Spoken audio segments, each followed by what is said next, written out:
ये जी cat check हो रहा है अभी गाड़ी का।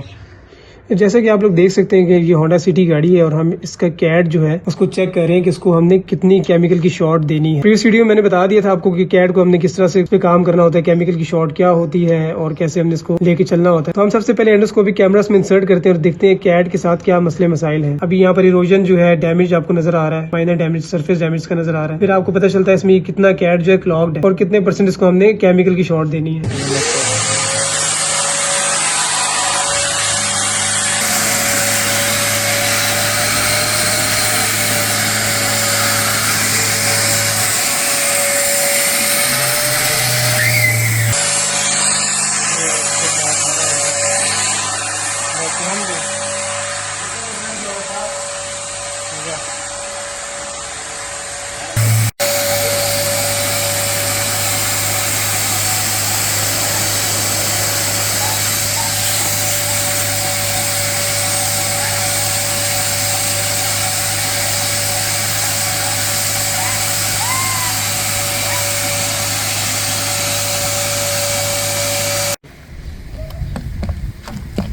सिविक के कैट में से निकला and this cat was 40% choke.